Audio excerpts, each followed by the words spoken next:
Hi, I'm DC fanboy and decent comedian Dan Umpton. Welcome to the Doomcast. This is the second of two parts on DC's Rebirth, an event which started 2 weeks ago. I am going to probably spoil things slightly, so this is maybe time to turn this off if you haven't read any of that. Otherwise, please enjoy. DC's Rebirth is a correction of their horrible, unforgivable mistakes, which I'm currently forgiving them for because they're making a lot of really good choices.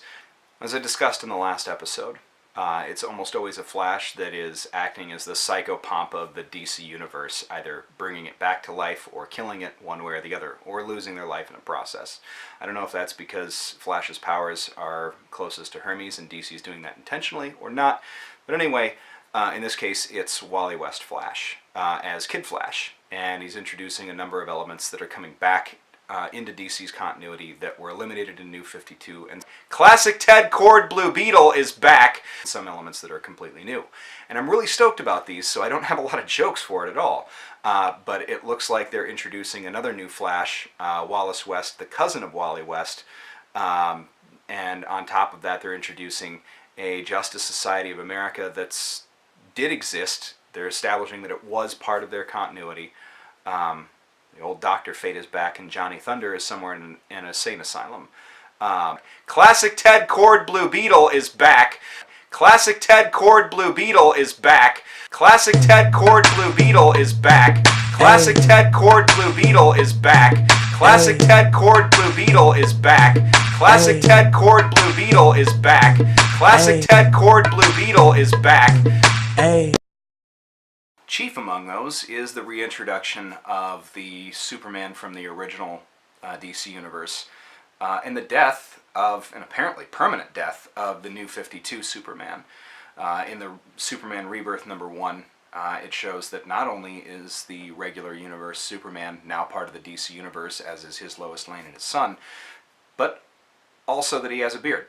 So that's okay too, right? I'm okay with that. Legion of Superheroes, back. Rumor is Jonathan Hickman, that Jonathan Hickman, might be writing it. Holy shit.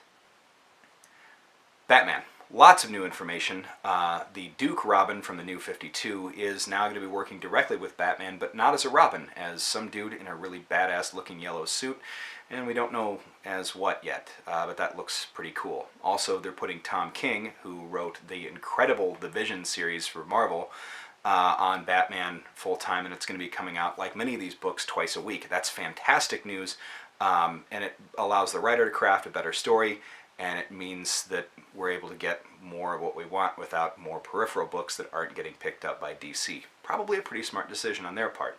Also, turns out that Batman found out during his time in the Mobius chair that there were not just one, but 3 Jokers, which doesn't quite make sense, but I'm willing to go with it, and it's going to be pretty interesting to find out. He found this out when he asked the Mobius chair, which is a source of pretty much all knowledge and can let somebody who's sitting in it know anything and be completely omniconscious, what the Joker's name was, and it responded by telling him that there were 3. Green Lanterns. Hal Jordan's still regular Green Lantern. It looks like they might have undone some of what Rob Venditti did, at least I hope that they haven't. Because his series has been fantastic with the New 52 and one of its bright spots. But it's clear that they're going to make Jessica Cruz, who was formerly Power Ring from Earth 3, I know, still confusing, but now there's like, and they even acknowledge this in the Green Lanterns Rebirth, that there's too many Green Lanterns, but they're going to have Simon Baz and Jessica Cruz take a more foregrounded role in the DC universe, which is good, because Simon hasn't done anything, which I'm going to address in a future episode anyway. But that's good news, and hopefully we'll see Venditti still on a Green Lantern title. It looks like he's going to be on Hal Jordan in the Green Lantern Corps. So it looks like, in Rebirth #1, which you already should have read, Batman's digging around in the Batcave and finds, for some reason, the Comedian's pin with a blood spot on it from the Watchmen. The Comedian's pin. And at the very end of Rebirth, it shows a watch, the same watch that Dr. Manhattan brought to Mars and made into that giant watchy platform thing.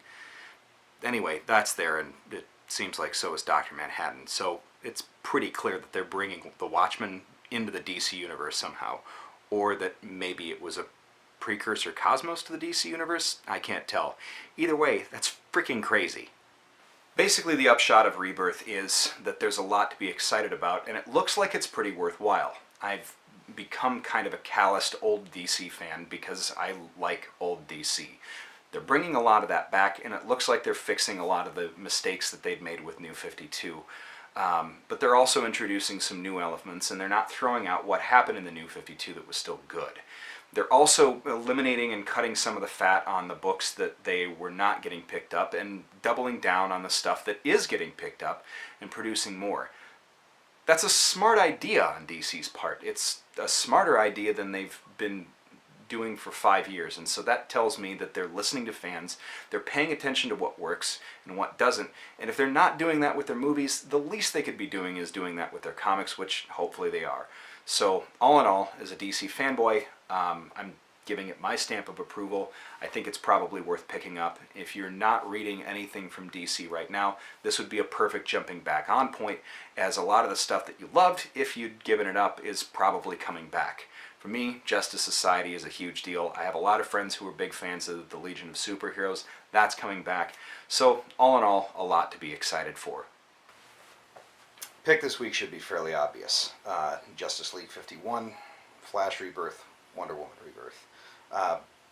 Should be some new and interesting stuff in there. At the time of filming, I haven't read either of those yet, but everything else that I've read that's come out has been pretty fantastic.